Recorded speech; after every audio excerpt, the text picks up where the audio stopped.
IFA shield final east Bengal Mohun Bagan সবসময় এই ম্যাচের উন্মাদনা থাকে, কি বলবেন কালকের এই ম্যাচটা?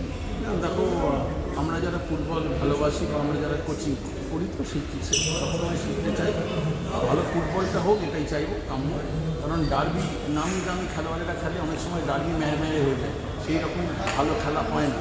তো আমরা সকলে চাইবো ভালো খেলা হোক এবং দুটো দল ইঞ্জুরি ফ্রি বলতে গেলে। মন্দিরের আমি স্ট্যাটাসটা জানি না, এছাড়া ইস্টবেঙ্গল দীর্ঘদিন বাদে চোখ মুখ হয়ে না, এটা একটা তাদের কাছে পজিটিভ জিনিস।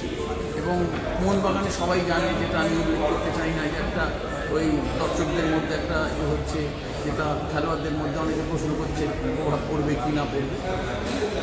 ফুটবলটা ভালো হোক, কারণ আমরা ফুটবল নিয়ে বেশি কথা বলার মতো এখন জায়গায় নেই। আমরা যদি কেউ চর্চাপটা মেরে দেবে এটা শুনলে, ওই ফুটবল নিয়ে কথা বলার কোনো অধিকার নেই, যে দৈনদশা ফুটবল নিয়ে চলছে। তো সুতরাং সেই জায়গায় বেশি বলে লাভ নেই। আমরা চাইব ফুটবলটা ভালো হোক, যাতে যারা ইয়াং জেনারেশন যারা ফুটবলকে নিয়ে ভালো স্বপ্ন দেখতে চায় বা ভালো করতে চায়, তারা অনুপ্রেরিত হোক, অনুপ্রেরণা পাক ভালো ফুটবলের থেকে, এটাই আমরা চাই। গত কয়েক মরশুমের তুলনায় ইস্ট বেঙ্গলের এবারের দলটা আপাতভাবে অনেকটাই শক্তিশালী, তো সেটা কি ডার্বিতে কিছুটা হলেও অ্যাডভান্টেজ হতে পারে? হিরোশি বলে যে জাপানিজ প্লেয়ারটা আছে, তাকে এতদিন পর্যন্ত আড়ালে বা তার সাইনিং হয়নি বা এগুলো সব ক্লাবের সিদ্ধান্ত হতে পারে। তো আজকে আগামীকাল হঠাৎ করে সে একটা কিছু চমক দেখাতে পারে, তার জন্য মোহনবাগান দলকে প্রস্তুত থাকতে হবে। কারণ উচ্চতা একটা ফুটবলেও অনেক সময় কাজে দেয়, যেটা কাজে দেয় বিশেষ করে ডেড বল সিচুয়েশনসে, এবং যেখানে মিগুয়েলের মতো একজন লেফট ফুটার আছে, ভালো ডেলিভারি করতে পারে, সল ক্রেসপো আছে ডান দিক থেকে ভালো ডেলিভারি করতে পারে। তো সুতরাং এইগুলো থেকে নিয়ে সজাগ থাকতে হবে এবং সারপ্রাইজ এলিমেন্ট নিশ্চয়ই, কারণ আমরা কেউ জানি না যে সে জাপান থেকে এসছে, কত ভালো খেলোয়াড়, কত ভালো খেলতে পারে, সেটা আগামীকালই বলবে। 75-এর শিল্ড ফাইনালের এটা 50 বছর, মোহনবাগানের কাছে কি একটা প্রতিশোধের ম্যাচ হতে পারে? এগুলো তোমরা এগুলো করে ভাবতে পারো। আমার জানা নেই ম্যাকলারেন 75 সালে 5 গোল খেয়েছিল কিনা, মোহনবাগান সেটা উনি জানেন কিনা, তো মলিনাও হয়তো জানে না।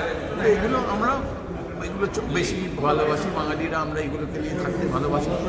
আমার কথা হলো 5 গোল হরদম হচ্ছে ইংলিশ প্রিমিয়ার লিগে, ম্যানচেস্টার সিটি একে 5 গোল মারছে, তো ম্যানচেস্টার ইউনাইটেড 6 গোল খেয়ে যাচ্ছে। আমাদের এখানে এগুলো বড় করে দেখা হয়। হার সবসময় লজ্জার, জয় আনন্দ তো স্বাভাবিকভাবেই দেয়। গত কয়েক ম্যাচে মোহনবাগানের বিদেশিদের ফিটনেসের উপর বেশ কিছু প্রশ্ন হয়েছে।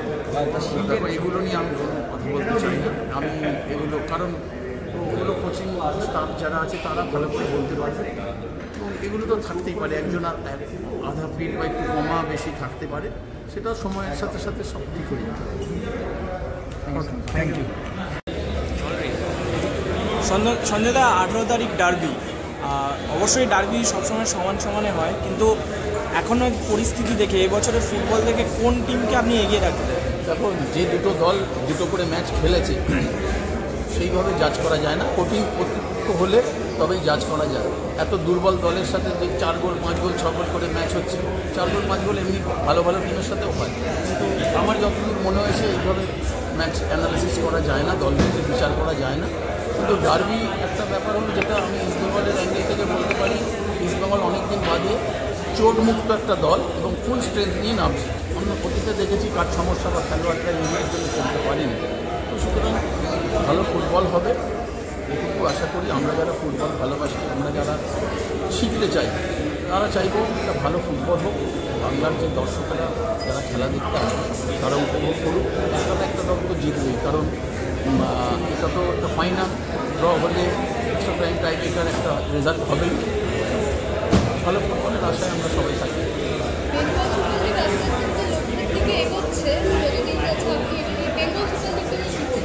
দেখো, এটা প্রথম বছর হচ্ছে, এটা সারা জায়গায় হচ্ছে, এটা জেলার ফুটবলের পক্ষে ভালো, কারণ আমরাও যখন খেলেছি বা এখনও জেলা থেকেই ম্যাক্সিমাম খেলোয়াড়েরা আসে। এই যে 8টা দল খেলছে এবং আরও আগামী দিনে আরও যখন জেলাগুলো বেশি করে খেলবে, সেগুলো তো ভালো কি মন্দ সেটা তো ভবিষ্যতে বলবে। কিন্তু আজকে লোথার ম্যাথিউজের মতো একজন ব্যক্তিত্বকে ব্র্যান্ড অ্যাম্বাসাডার করে এটা একটা শুরু হতে চলেছে, এবং দেখার এটা আমরা সবাই ভালো হোক, বেস্ট আমরা চাইব ভালো হোক, এবং জেলা ফুটবল আরও বেশি করে উদ্বুদ্ধ হোক, বাংলার ফুটবল উপকৃত হোক।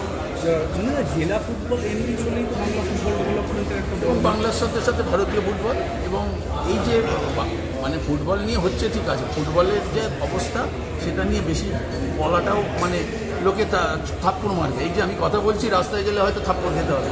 ফুটবলের যে অবস্থা হয়েছে, যা চেহারা হয়েছে, সেখান থেকে ভালো ভালো কিছু আশা করাটা একটা জিজ্ঞাসা চিহ্নর মধ্যেও।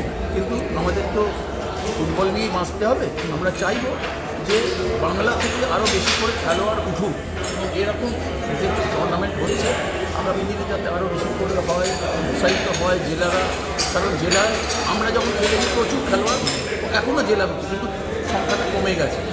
এই টুর্নামেন্টগুলো বা এই মাপের টুর্নামেন্টগুলো হলে আগামী দিনে নিশ্চয়ই উপকৃত হবে। আপনারা অ্যাসোসিয়েট কীভাবে, আপনাদের অ্যাসোসিয়েট করতে কীভাবে, কোনো মানে দায়িত্ব আছে নাকি আপনারা এজ এ বাংলার ফুটবলের একজন? না, এখানে ব্যাপারটা হলো যে আমি এসছি একজন ইনভিটেশন হিসেবে, ভাইটি হিসেবে, এবং আমি জানতে চাই কি ব্যাপারটা কি হচ্ছে না হচ্ছে, তারপরে তো পরবর্তী পদক্ষেপ।